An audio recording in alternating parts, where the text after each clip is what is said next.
Hello friends, आप सभी का हमारे यूट्यूब चैनल में स्वागत है। आज हम दोस्तों डिस्कस करेंगे केमिस्ट्री क्लास 12th का फिनॉल चैप्टर का नेक्स्ट पार्ट, जिसमें फर्स्ट पार्ट में हमने फिनॉल बनाने की विधि का वर्णन किया था। आज हम उसके भौतिक और रासायनिक गुण के बारे में पढ़ेंगे। इसका बोर्ड क्लास में पूरा क्वेश्चन आपका लॉन्ग क्वेश्चन आता है, फिनॉल बनाने की विधि तथा उसके रासायनिक समीकरण की व्याख्या कीजिए। तो जो कुछ मेन समीकरण की पॉसिबिलिटीज़ है उनको हम वन बाय वन करके डिस्कस करते हैं। तो आइए स्टार्ट करते हैं बगैर देरी के। ये हमारे पास फिनॉल है। फिनॉल का सूत्र आपको बता दिया था कि बेंजीन रिंग के ऊपर OH समूह लगा होता है। फिजिकल प्रॉपर्टीज क्या है? सबसे पहली फिजिकल प्रॉपर्टी हमारे पास है रंगहीन क्रिस्टल ठोस होता है in solid state. Pure solid state में, शुद्ध अवस्था में ये कैसा होता है? रंगहीन क्रिस्टल ठोस होता है। रंगहीन का मतलब है इसका कोई कलर नहीं होता, ठोस अवस्था में होता है, लेकिन अधिकतर ये लैब में लिक्विड अवस्था में पाया जाता है। नंबर 2, इसका गलनांक 42 डिग्री सेंटीग्रेड होता है, कहने का मतलब है मेल्टिंग पॉइंट, और क्वथनांक 182 डिग्री सेंटीग्रेड होता है।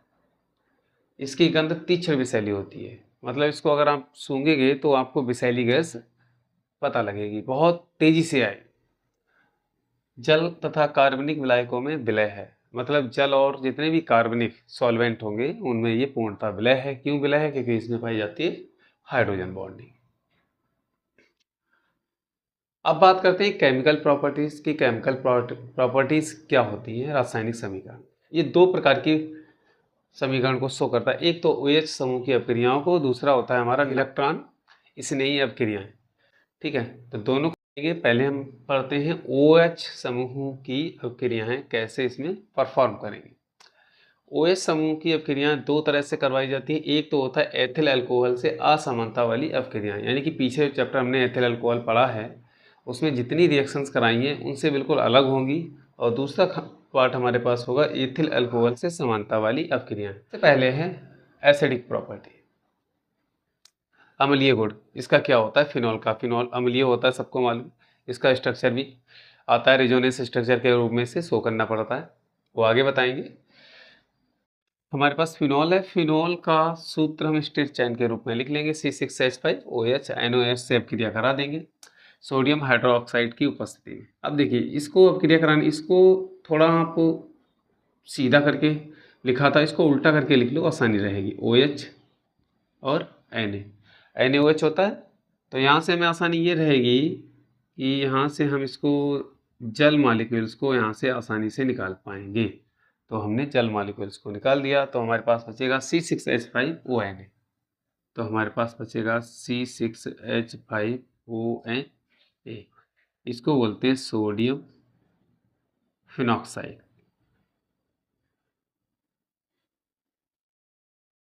बहुत आसान है, सिंपल सा बन गया। और इसके स्ट्रक्चर के रूप में दूसरा बना सकते हैं इस तरह से, बेंजीन बना लीजिए और ऊपर ONa।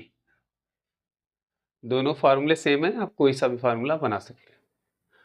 पहली रिएक्शन। इसके बाद दूसरी रिएक्शन इसकी आती है जिंक चूर्ण से अभिक्रिया, कि जिंक चूर्ण से अभिक्रिया कराएंगे तब क्या होगा? ये ZNO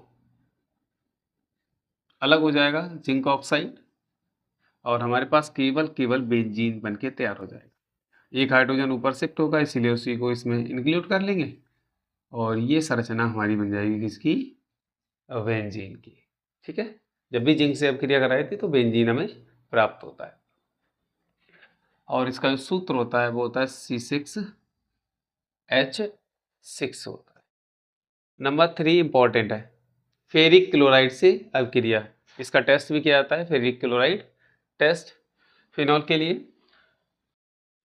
क्या काम करेंगे? फिनॉल का 6 मॉलिक्यूल्स लेके चलेंगे, ये ध्यान रखना पड़ेगा। उसके बाद और फिर FeCl3 से फेरिक क्लोराइड से इसकी अभिक्रिया कराते हैं, तो हमें एक बैंगनी कलर का जटिल आयन प्राप्त होता है। जटिल आयन को बनाने का तरीका ये होता है कि बड़ी ब्रैकेट लगाएंगे दोनों तरफ, ठीक है, और इसमें central metal ion D block का तत्व होता है, उसको पहले लिखेंगे, ठीक है। उसके बाद C6H5 ऑक्सीजन तक लिख लीजिए। कितना है? होल 6 है। 6 हाइड्रोजन को बाहर निकाल लीजिए आप, क्योंकि हाइड्रोजन को हम Cl के साथ बैलेंस करेंगे। तो यहाँ से हम देख सकते हैं Cl कितने हैं हमारे पास? 3 है। तो 3 Cl 3 हाइड्रोजन मिलके क्या बना लेंगे? 3HCl, यानी हाइड्रोक्लोरिक गैस बना लेंगे, बाहर कर देंगे। उसके बाद हमारे पास 3 हाइड्रोजन बचे होंगे, तो 3 हाइड्रोजन को हाइड्रोनियम आयन के रूप में लिख देंगे, 3H पॉजिटिव आयन। तो इसी को बोलेंगे बैंगनी जटिल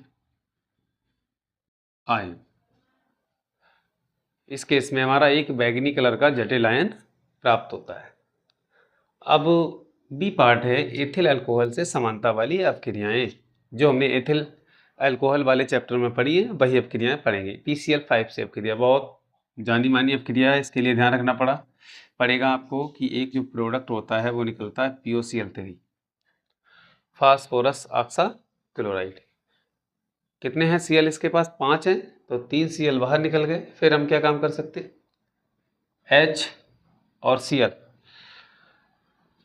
को मिला के HCl को बाहर निकाल सकते हैं। अब हमारे पास बचा होगा C6H5, क्या बचा होगा? Cl। तो इसका ध्यान रखना पड़ेगा, C6H5Cl क्लोरोबेंजीन मिलके तैयार होता है, क्लोरोबेंजीन बनता है। ठीक है, दो प्रोडक्ट आपको ध्यान रखना पड़ेगा, एक क्लोरोबेंजीन और दूसरा फास्फोरस ऑक्सा क्लोराइड। ये तो हमारी रिएक्शन विद PCl5 से थी। मेथेनॉल से रिएक्शन कराएंगे, फिनॉल लिख लिया। अब मेथेनॉल को लिखने के लिए इसको उल्टा लिखिए, OHCH3। क्यों लिख रहे हैं वो अभी आपको समझ में आ जाएगा, जिससे कि हमारा जल मॉलिक्यूल्स बाहर निकल जाए। ठीक है, अब हम इसको सीधा बिल्कुल लिख देंगे, C6H5OCH3, इसे बोलते हैं एनिसॉल। एनिसॉल बनके तैयार होता है। और तीसरी अपक्रिया हमारी है एसिलीकरण। एसिलीकरण अपक्रिया का मतलब होगा CH3CuCl। इसका सूत्र याद रखना पड़ेगा, यही सूत्र इसका होता है। अपक्रिया करा दी, इसको भी वही तरीका है, उल्टा करके लिखिए, Cl Cu और CH3।